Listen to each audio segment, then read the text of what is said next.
She was my boss, older, untouchable, the kind of woman who carried a room without even trying. And yet, from the first time her eyes lingered a second too long on mine, I knew something was breaking the rules we both pretended to follow. Her name was Claire. Mid-40s, sharp in ways that made people quiet around her, but softer when she thought no one was looking. She had this habit of pushing her glasses up with a single finger when she was lost in thought, and somehow even that small motion looked deliberate, elegant. I told myself I only noticed because I was observant. The truth was, I couldn't look away. I was 26, new to the firm, trying too hard to prove I belong. She didn't have to try. Everything about her, her voice, her poise, the slight perfume that stayed in the air after she walked past, reminded me she was out of reach. But the more I reminded myself, the less it seemed to matter. That evening, the office was almost empty. The hum of computers and the low tick of the wall clock filled the silence. She was by the window, reviewing a file, her blazer draped over the back of a chair. The late sun hit the glass, laying stripes of gold across her blouse. I should have left an hour ago, but I lingered, typing nothing, waiting for I don't know what. You're still here, she said without looking up. Her tone wasn't sharp, just curious. I had some reports to finish. I cleared my throat, aware of how false that sounded. Finally, she glanced over, and the corner of her mouth lifted like she knew. For a moment neither of us spoke. The silence stretched, filled with something heavier than words. My hands hovered above the keyboard, useless. She crossed the room slowly, heels clicking against the polished floor. Each step tightened something in me I couldn't name. She leaned slightly on my desk, close enough that I caught the faint citrus and sandalwood of her perfume. You work hard, she murmured. Trying to keep up, I said, voice lower than I intended. Her hand brushed mine when she set the file down. Not an accident, but not quite deliberate either. My pulse jumped. She didn't move her hand right away. Instead, she looked at me with an expression I hadn't seen before, measured, but with something uncertain flickering underneath. I wanted to say something. Anything. But words felt too clumsy for the way her nearness burned through me. The faintest smile touched her lips, and then she looked away, as though she just remembered who we were supposed to be. The office felt too quiet. I could hear the faint buzz of the fluorescent lights, the soft sound of her breath when she exhaled. My chest rose and fell too quickly, and I caught myself gripping the edge of the desk just to keep still. She turned back toward the window, folding her arms. The light traced the outline of her shoulders, her profile sharp against the fading sky. You shouldn't stay too late, she said after a pause. But her voice was softer now, as if she wasn't only speaking about work hours. I swallowed hard, unsure if she meant to draw a line, or erase it. I opened my mouth, but before I could answer, the door clicked open. Footsteps echoed in the hallway. Someone else was coming in. Claire's gaze flicked to mine, charged, unfinished, like a question neither of us dared to ask. And then, just like that, she stepped back. The next morning, everything looked ordinary again. Phones rang, keyboards clicked, and Claire moved through the office with her usual authority. No one else would have guessed that last night, in the quiet after-hours light, something unspoken had flickered between us. But I couldn't forget. I caught myself watching her too closely, how she tucked her hair behind her ear while reading a document, how her laugh was softer when she spoke to certain colleagues. I forced my eyes back to my screen, but it was useless. She was always there, in the corner of my attention. She called me into her office after lunch. The blinds were half drawn, the room dim but warm with sunlight filtering through the slats. She sat with one leg crossed neatly over the other, reviewing a stack of papers. Sit, she said, not unkindly. I did, feeling that same charged quiet as last night. She glanced up, then set the papers aside. You're settling in well. People respect you. That's not always easy here. Her praise landed heavier than I expected. I shifted in my chair, unsure how to answer. I'm just trying not to get in the way. She smiled faintly, though it didn't quite reach her eyes. That's what I used to say. Before I realized half the time, people don't even know what they're doing. They just act confident. Something in her voice caught me off guard, almost wistful. For a moment, I glimpsed something past her polished exterior. I leaned forward slightly. And you? Did you just figure it out? Her gaze lingered on me, sharper now, but not unkind. I figured out how to survive it. There's a difference. The room went still. She hadn't meant to say that much, I could tell. Her hand moved across the desk, brushing a pen aside, stopping just short of mine. I thought about asking more, but the weight in her silence told me enough. Loneliness hid behind her careful posture. Maybe a marriage once. Maybe someone who left. Or maybe she'd chosen work over love too many times. Whatever it was, it made her seem even more untouchable, and even more human. Claire, I started, but her name felt too intimate, too heavy. I stopped. Her lips parted like she might answer, but she looked away instead, reaching for a file. We should focus on this report, she said, her tone clipped again, the moment folded neatly away. Still, when she leaned across to point at a paragraph, her shoulder brushed mine. The contact was light, accidental on the surface, but her arm lingered a fraction too long. My breath hitched. I could smell faint perfume again, that mix of citrus and warmth, and it made my chest ache. I forced my hand still on the desk, afraid that if I moved, I'd reveal everything. She stayed close, her hair brushing near my cheek as she leaned forward. For a heartbeat, the office wasn't about files or numbers. It was just us, pressed against a boundary neither of us admitted out loud. Then she drew back, almost abruptly, tucking her hair behind her ear as if resetting herself. But before she turned to the file again, her eyes met mine, longer than necessary, full of something unspoken. And in that silence, I knew the bond between us had just deepened. It happened late again. Most people gone, lights dimmed, the office humming with only the machines left running overnight. I told myself I stayed for the quiet, the chance to focus. But truthfully, I stayed because I knew she would. Claire leaned against the edge of my desk, arms folded, her blouse sleeves rolled just above her elbows. She looked less like a boss then, more like someone letting herself breathe for the first time all day. You don't know when to stop, she teased lightly, tilting her head toward my screen. Maybe I'm learning from you, I said. Her lips curved, but she didn't laugh. The silence between us felt too heavy for something casual. Her eyes lingered on me, then flicked away, like she was scolding herself for it. The air tightened. She stepped closer to point at something on my monitor, her hand bracing against the desk near mine. The space between us shrank until I could feel the warmth of her arm brushing against me, her hair grazing my shoulder. I turned slightly, just enough that her face was inches from mine. My chest thudded so hard I was sure she could hear it. For a second, her breath touched my cheek, warm and unsteady, and her eyes flicked down, not at my screen. At my lips. Then the sound shattered. The door handle rattled. We both froze. Claire straightened so fast her chair nearly tipped. I jerked my hands back from the keyboard as though I'd been caught stealing. A junior associate poked her head in, apologizing quickly. Sorry, didn't know anyone was still in here. She dropped a folder on the counter and left again, door clicking shut. The silence that followed was deafening. My pulse still raced. Claire pressed her hand to the edge of the desk, steadying herself. That was close, I muttered, too quietly. She exhaled, not quite a laugh, not quite relief, more like something on the verge of breaking. This can't happen, she whispered. But she didn't move away. Her words carried rules, but her body betrayed her.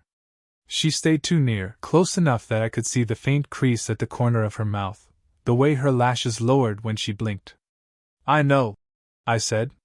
My voice caught. I know. And yet I leaned just slightly closer.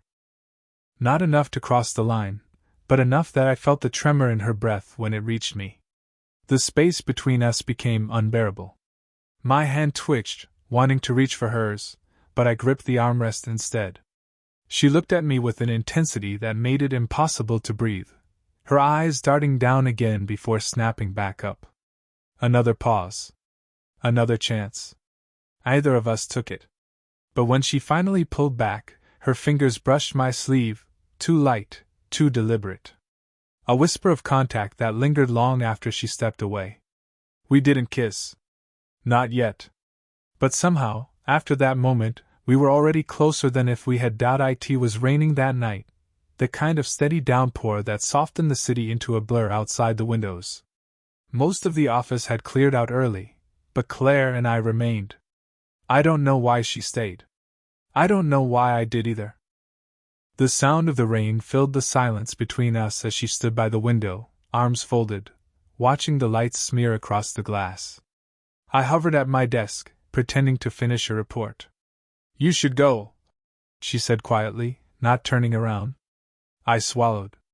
So should you. Her reflection in the glass shifted, her shoulders tightening. Then she turned, slow, measured, like she was holding something back. You don't understand what this would mean. I stood. My chair scraped softly against the floor, and the sound seemed too loud in the quiet. Then explain it to me, I said, voice low. She shook her head, a sharp exhale escaping her lips. I'm your boss. I'm twice your age. People would. She stopped, pressing her hand to her temple as if the words themselves hurt. I crossed the room before I could stop myself.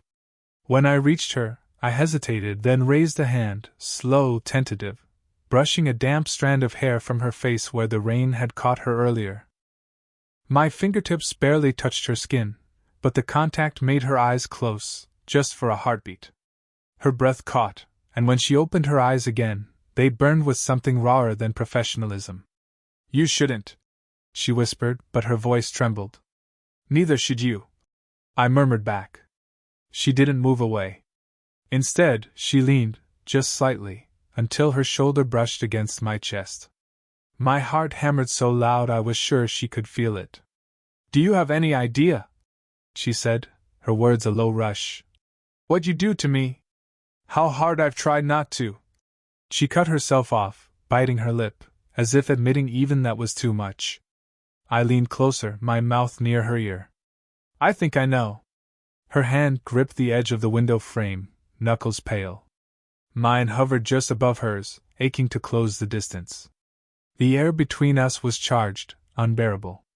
I lowered my voice. Say it. Her head turned, just enough that her lips were almost at mine. Inches. A breath apart. Her eyes searched mine, torn, blazing with a battle she was losing. I can't stop thinking about you, she whispered. The confession left the room trembling with something irreversible. I felt it in my chest, in the way my hand finally covered hers, warm, steady, refusing to let go. Her gaze dropped to my lips, and mine to hers. The world outside blurred into the storm. Time hung suspended, just for us. And then, the office door creaked open. We froze, caught on the edge of a moment that couldn't be undone. The door shut almost as quickly as it had opened, just one of the interns checking for a misplaced umbrella, hurrying off again without noticing us by the window. Still, the damage was done. The fragile bubble Claire and I had built collapsed, and in its place came a silence sharp enough to cut. She pulled her hand back first, as if burned. This can't happen, she said again, but her voice cracked at the edges. She turned away, pressing her palms flat against the glass, rain sliding down the window like streaks of everything we weren't saying. I stayed where I was, chest still pounding. Then why? My words caught. I steadied myself, tried again. Why not just tell me to stop? Why not send me away? Her shoulders rose and fell in a shaky breath. Because I don't want you to stop. The confession hung there, heavier than anything before. I stepped forward before I could think better of it. Close again, too close. Then what are you afraid of? She finally turned, and in her eyes was something I hadn't expected, not just fear of the age gap, or of being caught. Something deeper. Regret. My marriage, she whispered. The words slammed into me. I stared. You're married? She shook her head quickly, almost angrily. Not anymore. Not really. He left years ago, but… She broke off, her throat tight. But I never said it out loud here. I let people believe. It was easier. Less lonely. I felt my pulse throb in my ears. 1,000 questions crowded my mind, but none mattered more than the look in her eyes now, exposed, almost pleading. You let them think. My voice faltered. So no one would try to get close? Her silence was answer enough. She bit her lip, gaze dropping, and when she brushed past me to reach for her blazer, her arm grazed mine, warm, trembling. The contact nearly undid me. I caught her wrist gently, not to hold her back, but just to stop her from running again. Her hand trembled in mine. You don't have to be alone anymore, I said, my voice barely audible. Her breast shuddered. She didn't pull away. Instead, she looked at our hands joined on the desk, her fingers curling ever so slightly into mine. The storm outside roared louder, a backdrop to the silence between us. Finally, she lifted her eyes. They were wet but steady. If we cross this line, she said, voice breaking with both fear and longing, there's no going back. I stepped closer, closing the space she had been protecting so carefully for weeks. My free hand rose slowly, almost without my permission, brushing against her jaw. Her skin warmed beneath my fingertips, and she leaned, just a fraction, into the touch. My lips hovered near hers, the question alive in every heartbeat between us. And in that suspended breath, decision no longer felt like a choice. The storm outside hadn't let up. If anything, it beat harder against the glass, drumming like a pulse either of us could ignore. The office was deserted, swallowed in shadow and the hum of rain. And there we were, standing too close, her wrist still trembling in my hand, my breath unsteady against her cheek. She should have pulled away. I should have let go. But neither of us moved. Say something, I whispered, my voice low, raw. Her lips parted, but no words came. Instead, she leaned ever so slightly, her forehead almost brushing mine. The space between us was a single breath, thin, electric. I could feel the warmth radiating off her, the soft graze of her shoulder against my chest. This is wrong, she murmured finally, but her voice was barely more than a sigh. And I've never wanted anything more. My chest tightened. My hand slid up, hesitating just before touching her face. When my fingertips finally brushed her jaw, she closed her eyes, leaning into the contact like she'd been holding back for years. The silence thickened, broken only by the storm. I felt her exhale against my mouth, her lips so close I could taste the faintest trace of citrus on her breath. Claire, I said, her name catching in my throat like a confession. Her eyes opened, locking on mine, raw and unguarded. If we do this, she whispered, you'll never look at me the same. I already don't, I breathed back. That was all it took. Her hands finally reached for me, gripping the front of my shirt, pulling me closer until there was no air left between us. Our mouths met in a kiss that wasn't polished or careful. It was desperate, messy, the kind that came from too many stolen moments and too much silence. I felt the shiver run through her, the tension of restraint breaking all at once. She leaned fully into me, her body fitting against mine as if it had always been meant to. My arms wrapped around her instinctively, holding her like I was afraid she'd vanish if I let go. The kiss deepened, unspoken years of regret and longing pouring into it. Her fingers pressed into my chest, then slid up to the back of my neck, anchoring me to her. For a moment, the world outside ceased to exist. There was no office, no rules, no age difference. Only us. When she finally pulled back, her lips trembling against mine, her forehead rested against me. Her breathing was uneven, her voice barely a whisper. God help us, what have we done? I held her face gently, forcing her to look at me. We stopped lying to ourselves. Her eyes softened, tears threatening but unshed. She nodded, almost imperceptibly, the battle in her finally surrendering. In that moment, clarity cut through the storm. Whatever happened next, we had crossed the line together. And there was no going back. The storm finally softened to a drizzle, the sharp rhythm against the glass fading into something calmer, like the world itself was exhaling. Claire and I stayed by the window, her body still close to mine, the echoes of our kiss hanging heavy in the quiet. For a long moment neither of us spoke.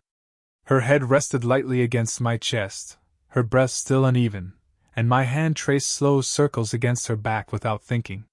It felt natural, as though this was where she had belonged all along.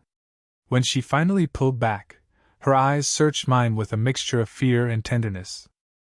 "We've made this complicated," she said softly, almost apologetically. "Life was complicated already," I replied, brushing a strand of damp hair from her cheek. My fingers lingered, not wanting to let go. "This feels simple."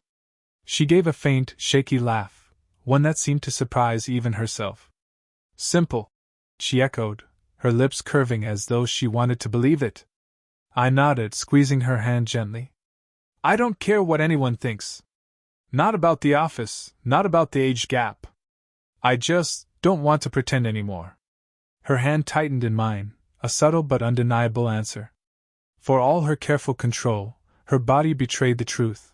How much she wanted to hold on, how much she'd been waiting for someone to say what I just had. "I've spent so long convincing myself I don't need anyone," she whispered, voice trembling. "And then you came along and ruined it." I smiled, pressing my forehead gently to hers. "Then I'm glad I ruined it." Her laugh this time was softer, warmer. She leaned into me, her nose brushing mine before she rested her forehead fully against me. The closeness was almost more intimate than the kiss, a wordless vow, unpolished and real. We stayed that way, holding each other, until the silence no longer felt dangerous but safe. Finally, she pulled back enough to meet my eyes again, her thumb brushing along my jaw in a touch that was both tender and certain. "Then no more lies," she said. "No more lies," I promised. I kissed her forehead, slow and steady, a gesture that carried something deeper than desire, something fragile and unspoken but real. She closed her eyes and let out a breath that seemed to carry years of regret and loneliness away. When she opened them again, the weight was gone, replaced with something lighter. She threaded her fingers through mine, her hand warm, steady. Together, we stood by the window as the city lights shimmered across the wet streets, no longer fighting the pull between us. It wasn't perfect. It wasn't safe. But it was ours. And for the first time, it felt enough. Speech Balloon, did you enjoy the story? What kind of stories would you like to hear next?